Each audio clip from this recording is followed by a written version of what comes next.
جو بندہ علم رکھتا ہے اور عمل نہیں نہ کرتا وہ تو اداکار بن جاتا ہے. ناراض ہو گئے آپ لوگ؟ کیونکہ پڑھے لکھے لوگوں کا زمانہ ہے نا، تو کوئی ہر بندہ یہی نہ کہہ دے میں بھی BA ہوں، مجھے تو نہیں کہہ رہے کہیں. میں مجموعی بات کر رہا ہوں، چلے آپ میری بات کریں، میں اپنی بات کر رہا ہوں. جو بندہ علم رکھتا ہے اور عمل، فرمایا کرتے تھے کہ یہ تو اداکار ہے کہ اس کے اندر سے آواز کچھ اور آ رہی ہے اور باہر سے یہ کچھ، تو یہ تو ایک جیسا نہیں بیچارہ، اوپر سے کچھ اور ہے. ریاکاری ویسے بھی اداکاری ہی ہوتی ہے، کیونکہ جو آپ نہیں ہوتے وہ آپ کر رہے ہوتے ہیں، وہ ہوتی ہی اداکاری ہے، کوئی مانے اور کوئی چاہے نہ مانے. جب آپ عمل کرتے ہیں نا دین پر تو پھر بہت ساری تقریروں کی ضرورت نہیں رہ جاتی.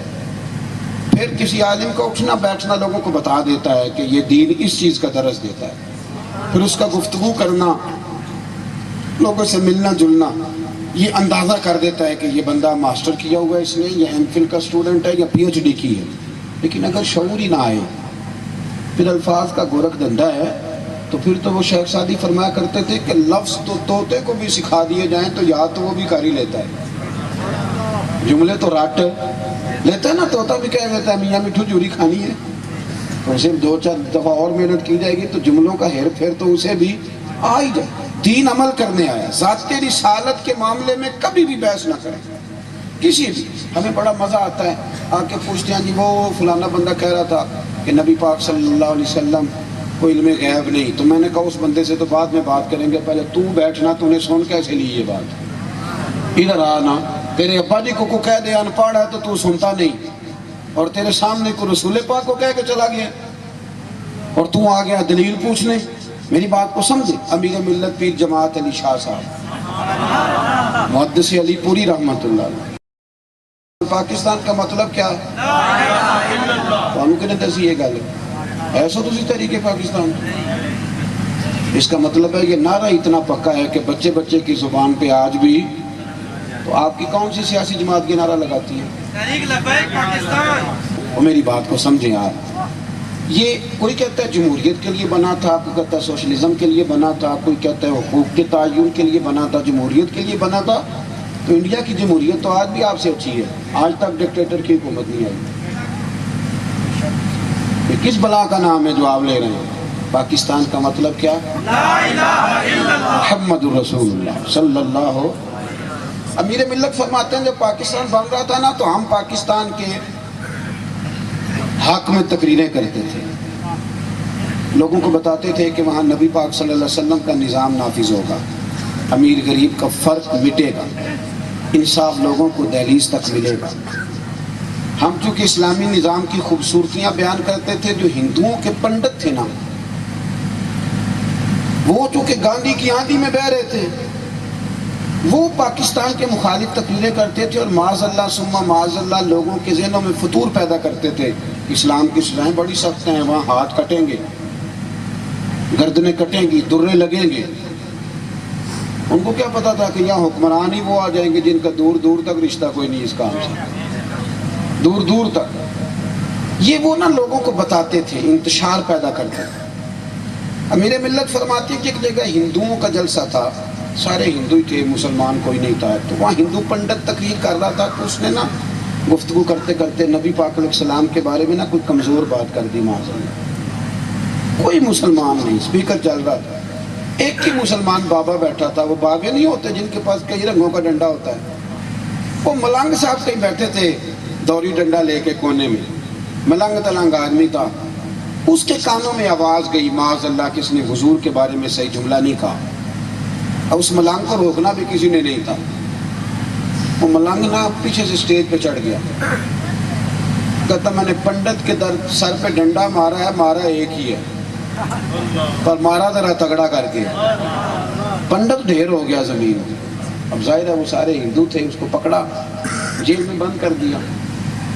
امیر ملت فرماتے ہیں مجھے پتہ چلا تو میں جیل میں ملنے گیا. حافظ بھی تھے، عالم بھی تھے، سید بھی تھے، شیخ طریقت بھی تھے، بہت بڑے مجاہد بھی تھے. ماتن جب میں ملنے گیا نا لوگوں نے بتایا یہ پیر جماعت علی شاہ صاحب ہے، تو اٹھ کے کھڑا ہو گیا. اور ہاتھ باندھ کے نا اس نے جملہ ایسے کہا کہ میرے وجود پہ کب کبھی طاری ہوگی. کہنے لگا شاہ جی معاف کرنا، مجھے سیدوں سے ملنے کی ادب اداب نہیں آتی. آپ نے کیوں تکلیف کی میرے جیسے بندے کے لیے؟ مجھے نہیں ادب، تیری نسل پاک میں ہے بچہ بچہ نور کا، تو ہے عین نور تیرا سب گھرانہ نور کا. مجھے نہیں ادب اداب آتے حضور، کیوں تکلیف کی؟ تو حضرت امیر ملت کہتے ہیں میں نے اسے کہا نہ تو نے داڑھی رکھی ہے نہ تو مسجد جاتا ہے اور کام تو نے بہت بڑا کر دیا ہے. فرماتے ہیں رو پڑا.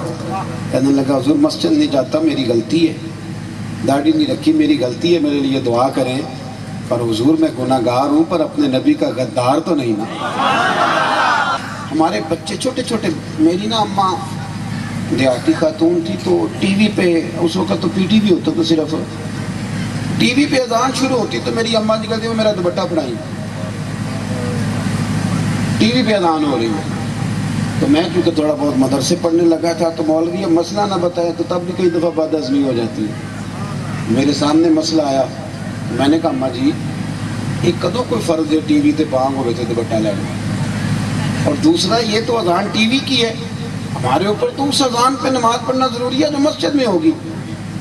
تو میری اماں کہتی ہے مینوں زیادہ گلا نہ سنا، دوپٹہ دے انہیں میرے نبی دا نام لینے. آپ میری بات کو سمجھے، ہمارے حضور کے ساتھ جذباتی رشتے وابستگیاں ہیں، گہرا تعلق. ہمارے ہاں ویسے نہیں ہوتی تھی، ہمارے ہاں تو سرکار کی شانیں، عظمتیں، رفعتیں، بلندیاں. ہمارے ہاں یہ تکرار نہیں ہوتی تھی جو آج شروع ہو گئی. ہر بات علماء کرتے تھے باتیں، اختلاف رائے ہوتا تھا پر وہ بزرگوں میں ہوتا تھا اور کتابوں میں بند ہوتا تھا. عام آدمی میری طرح کی عمل کرتے تھے. وہ تو کہتے تھے کوئی شان کی بات سنیں گے تو محبت بڑھے گی. سنگیو، حضور کی کوئی بات ملے تو اس پر عمل کرو، سرکار کا کوئی فرمان ملے تو اس پر عمل کرو. نبی پاک علیہ السلام کی ذات کے بارے میں کبھی بحث نہ کرو، دین کے معاملات میں کبھی بحث نہ کرو. حکم آ گیا تو آ گیا. بات یاد آ گئی، صلح حدیبیہ کے موقع پر ہی نا ایک صحابی تھے حضرت ابو جندل ان کا نام تھا رضی اللہ تعالیٰ. اور بھی بڑی کتابوں میں آپ کو ملے گا ان کا تذکرہ، لیکن ڈاکٹر احمد عبدالرزاق نے سیرۃ النبویہ، بڑی خوبصورت کتاب ہے. یہ مدینہ یونیورسٹی کے وائس چانسلر رہے ہیں اور بڑے خوش عقیدہ آدمی ہیں. سلسلہ شاذلیہ سے ان کا انسلاک ہے، بڑی شاندار انہوں نے لکھی ہے. اس میں وہ فرماتے ہیں کہ ان کو نا ان کے باپ نے باندھا ہوا تھا گھر میں زنجیروں کے ساتھ، اور یہ کہتے تھے میں نے مدینے جانا ہے. اب بھی لوگ مدینے جاتے ہیں پر اب نہیں رو کے جاتے، اب پیسہ ہی بڑا ہے، اب تو ٹکٹیں بڑی ہیں. اب کون روتا ہے؟ پہلے دنیا روتی تھی، 1-1 روپیہ لوگ جمع کرتے تھے، تڑپتے تھے، آہیں لیتے اور وہاں بھی لمحہ لمحہ رو کے گزارتے تھے. اب چونکہ پیسہ بڑا ہے تو وہاں بھی زیادہ وقت فوٹو کھینچ کے گزارتے ہیں، کیونکہ وقت بدل گیا نا جی. جب مشکل تھا جانا تو تب تڑپ بھی زیادہ تھا، تو وہ تڑپتے. باندھ رکھا ہے باپ نے، بھائیوں نے. انہیں کسی نے بتایا کہ نبی پاک نہ حدیبیہ تک آ گئے.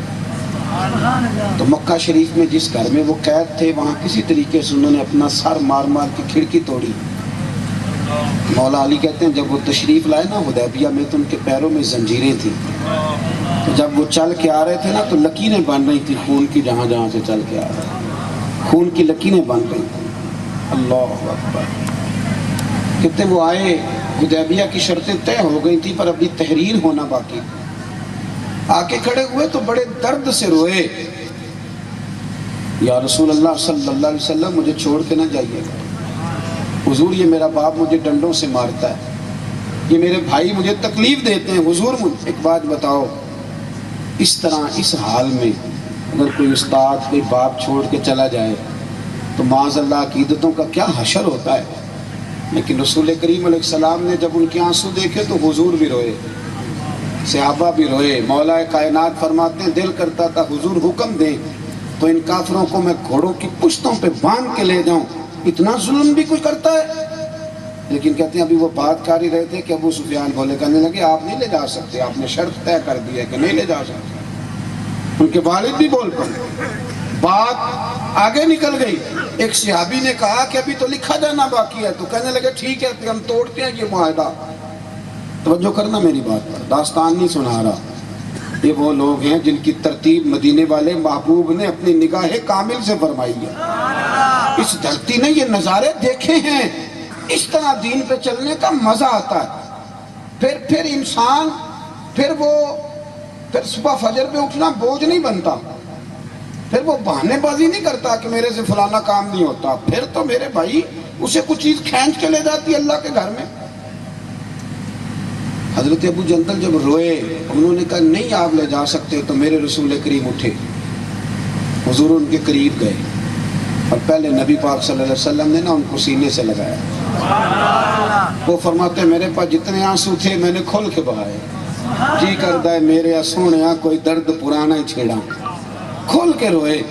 فرماتے ہیں پھر نبی پاک نے پہلے انہیں تھپکی دی اور پھر اپنے ہاتھوں سے حضور نے ان کے آنسو پوچھے. کیا کسی درویش کا جملہ ہے اور کتنا ہی عالیشان ہے. وہ کہتے ہیں ایک باری میری آنکھیاں چوں اونا نے اتھرو پونجے سن ہن تے چسکا پہ گیا رونے دا. ہن تے چسکا پہ گیا رونے دا تے ہر ویلے آہو زاری دا. سرکار نے آنسو پوچھے اور پھر نبی کریم صلی اللہ تعالی وسلم نے ایک جملہ کہا. فرمایا ابو جندل تیرا تھوڑا امتحان باقی ہے. تیرا تھوڑا امتحان تھوڑا سا باقی ہے. میرا دوسرا حکم آنے تک تم نے صبر کرنا ہے. حضرت ابو جندل نے بات سنی. سرکار کی قدم بوسی کر کے ذرا پیچھے ہوئے تو ان کے گھر والوں نے نا یہاں سے گریبان سے پکڑا, کھینچ کے کہنے لگے چل. بڑا شاندار جملہ لکھا ڈاکٹر صاحب نے.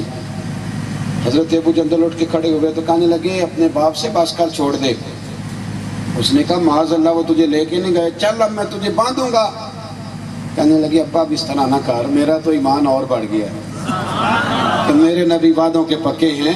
کہنے لگے اب اس طرح کر, اب نہ یہ تو میرے ہاتھ بھی کھول دے میرے پیر بھی کھول دے, اور اب تجھے مجھے باندھ کے رکھنے کی ضرورت نہیں. اب تو مجھے بتا دے میں نے کس کمرے میں قید ہونا ہے. اس لیے کہ اب میں تیرا قیدی نہیں, اب میں محمد عربی کے حکم کا قیدی ہوں.